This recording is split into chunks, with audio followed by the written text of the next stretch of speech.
Now let's dive deep into this big LGBTQ story for today.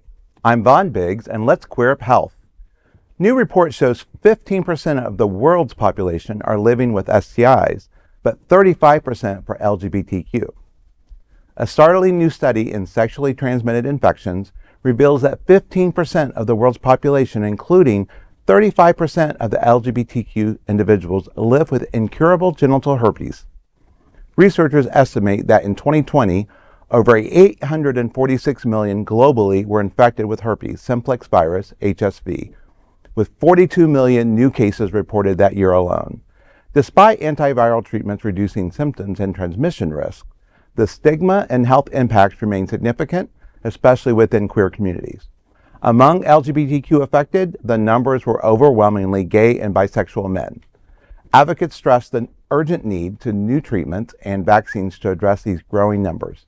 The report draws into question as to why LGBTQ are facing more than double the number of incurable STIs compared to their heterosexual counterparts. This global health crisis emphasizes the importance of education, awareness, and funding for STI prevention and care, particularly for the LGBTQ community. You know, the fact that 35% of the LGBTQ individuals are living with incurable is a stark reminder that our health disparities and community faces. We must ensure that everyone in our community has access to accurate information and prevention measures that are necessary for healthcare services. The fight against STIs is not a medical issue. It's a social issue. Yeah.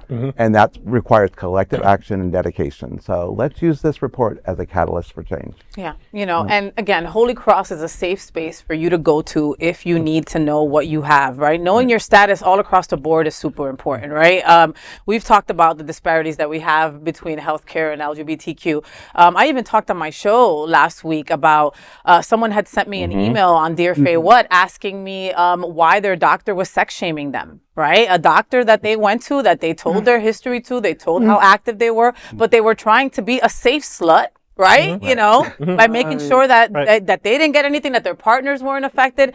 And instead of getting support, he got a doctor who sex shamed him, you know? And my immediate answer was, go to Holy Cross, go to CAN, go to Pride Lines, go somewhere else, because it's just, you don't need to go through that anymore in this day and age. We have LGBTQ certified practitioners, right, that understand your needs because they're in community. And we have allies that also understand your needs and are in community.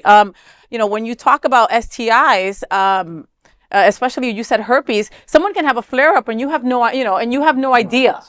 So you think it's like, oh, I went to have sex with them and I didn't see a lesion. I didn't see anything. They don't, maybe they weren't showing at that time, but yeah, you're walking away with a new present.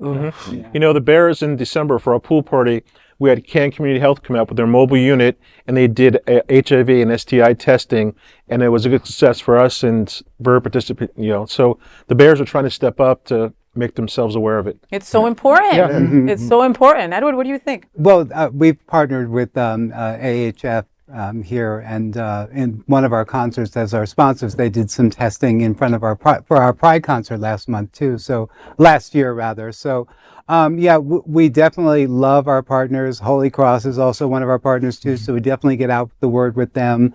We have, you know, a 200+ membership, so, you know, health is always on all of our minds as well. So we're always big advocates. You know, I want to say it's interesting because I know at Holy Cross, you know, we have some programs and people come in through the emergency department and get tested, and it's surprising the numbers. Were you surprised at 35%? That's a high-ass number, Vaughn. That's I was. Huge. I mean, it shows our lack of education and our lack of not caring when it comes to sex. Well, how about if it's not, maybe it's not caring. Maybe it's just fear, you know? Or ignorance. Or ignorance, or just saying, you know, the F it button. Nothing's going to happen to me. I'm not going to get it, or I'm not going to give it to someone. Superman, right? You know, or you see that hot piece of chocolate twink looking all rico and yummy, and you can't wait to unwrap it, you know, and you're not thinking of what can happen tomorrow, and you should. Right. All the blood from your brain has moved out. But I do find it fascinating that we're doing this story on the day that a man who is the personification of a recurring herpes lesion is returning to the Oval Office. Wow. So that is the big LGBTQ story for today. There is no other queer nonprofit media platform like this in the entire world. Support our LGBTQ plus stories by subscribing and sharing Queer News Tonight. Was that okay? That was hilarious. Oh my God.